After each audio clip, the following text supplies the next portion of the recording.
আসসালামু আলাইকুম। আমরা আমাদের ইনকিউবেটরে কিছু ডিম বসিয়ে রেখেছিলাম বেশ কিছুদিন আগে। কিছু কোয়েল পাখির ডিম এবং কিছু দেশি মুরগির ডিমও আমরা বসিয়ে রেখেছি। পরবর্তীতে আমরা যখন মেশিং এর সামনে এসে দেখি, পরবর্তীতে দেখতেছিলাম যে আমাদের মেশিং এ লাইট জ্বলতেছিল। পরবর্তীতে আমরা ভেবেছিলাম যে আমাদের কোনো কন্ট্রোলারের সমস্যা হয়েছে, যে সামনে যে মিটারটা দেখতেছেন লাল মিটারটা, ওই মিটারটার কোনো সমস্যা। পরবর্তীতে আমরা লাইটটা চেক করে দেখি আমাদের লাইটের একটা সমস্যা, আর এই লাইটটা কেটে গিয়েছে। আমরা প্রতিদিন সকালবেলা এসে আমাদের ডিমগুলো উল্টিয়ে দিই, যাতে বাচ্চাগুলো যেন প্রতিবন্ধী না হয়। আর যদি প্রতিবন্ধী হয় আমাদের ওই বাচ্চাটাই নষ্ট হয়ে যাবে, বা এবং কি আমাদের ডিমটাই নষ্ট হয়ে যাবে। আমাদের যেহেতু ছোট একটা মেশিন, এজন্য আমরা একটা হোল্ডারের ব্যবস্থা করেছি। আমাদের যদি দুইটা হোল্ডার হতো সবচেয়ে বেশি ভালো হতো। দুইটা হোল্ডারে দুইটা লাইট জ্বলতো, একটা লাইট নষ্ট হয়ে গেলে পরবর্তীতে আমাদের কোনো সমস্যা হতো না। আলহামদুলিল্লাহ, আমাদের কোনো কন্ট্রোলারে কোনো সমস্যা ছিল না, বিদায় আমরা লাইটটি লাগানোর পরপরই আমাদের আবারও হিট হওয়া শুরু করেছে। আমি একটা জিনিসে চিন্তা করতেছিলাম, আমাদের তো রাত 10টার পরপরই আমাদের ফার্মটা অফ করে দিই। রাত 10টার পরবর্তীতে আমাদের ফার্মে আর আসা হয় না। যদি 11টা বা 12টার সময় আমাদের লাইটটি নষ্ট হয়ে যায় বা লাইটটি কেটে যায়, তাহলে আমাদের ডিমের সমস্যা হতে পারে। আমরা আমাদের কোয়েল পাখির ঘরের সব কাজ বাজ শেষ করে এসে আমরা গরুর ঘরে এসেছি। গরুর ঘরে এসে দেখি সকালবেলা থেকে আমাদের গরুর ঘরে কোনো খাবার নেই। আর আমরা ওই মেশিনটি ঠিক করতে করতে অনেক সময় পর্যন্ত আমরা সময় ব্যয় করে ফেলেছি। রাত সন্ধ্যার সময় যে আমার মামাতো ভাই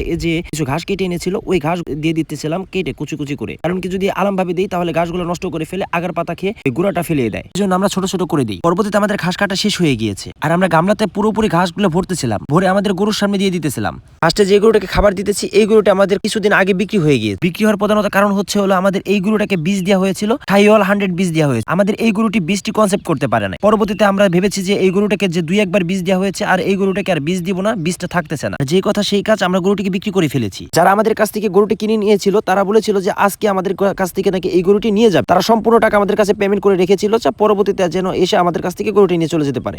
আমাদের এই ঘর থেকে গরুটি বের হওয়ার পর আমাদের জায়গায় বের হয়ে যাবে, এই জন্য আমরা আরেকটা গরু কেনার চিন্তা ভাবনা করতেছি। আমরা যদি গরুটি কিনতে পারি তাহলে আপনাদের সম্পূর্ণভাবে ভিডিওটি দেখানোর চেষ্টা করবো ইনশাআল্লাহ। আমাদের গরুর ঘরে যেহেতু আমাদের দুইটা গরু, একটা গরু চলে গেলে আমাদের আরেকটা গরু থাকে। এই যে গরুটাকে খাবার দিতেছি, এই গরুটা হচ্ছে গাফ। এই গরুটা বীজ দিয়ে গিয়েছে বেশ কিছুদিন আগে। তাই যেহেতু আমাদের একটা গরু আছে, এই গরুটার জন্য তো আমাদের খাবারের ব্যবস্থা করতে, এজন্য আমরা আমাদের এই গরুটাকে খাবার খাওয়াই আমরা চলে যাচ্ছিলাম আমাদের ঘাসের জমিতে। আর আমরা ঘাসের জমি আরেকটা ঘাসের জমি নিয়েছি, আপনাদের দেখিয়েছিলাম যে আমরা এই ঘাসের জমিটি পরিষ্কার করতেছিলাম। যেহেতু আমরা এই ভুঁইটি পরিষ্কার করে ফেলেছি, আর আমাদের এই ভুঁইতে কোনো কাজ নেই, আর এসে আমরা সুন্দর করে আমাদের যে সাইনগুলো আসলো বা ডালগুলো আসলো, এই ডাল লাগাচ্ছিলাম। আগে যে ভুঁইতে ঘাসের ছোপগুলো ছিল, এই ঘাসের ছোপের ভিতরে ফাঁকা ফাঁকা অংশ ছিল, এই ফাঁকা ফাঁকা অংশের ভিতরে আমরা কোদাল দিয়ে কোপ দিয়ে একটা করে চারা লাগাচ্ছি। পুরোপুরি ভুঁইতে আমরা সম্পূর্ণভাবে ডালগুলো লাগিয়ে ফেলেছি। আর আমাদের ডালগুলো লাগানোর পরবর্তীতে আমাদের আর কোনো কাজ নেই, আমরা চলে যাচ্ছিলাম আমাদের বাড়ির দিকে। আমাদের জন্য দোয়া করবেন, আল্লাহ যেন আমাদের রিজিকে বারাকা দান করেন।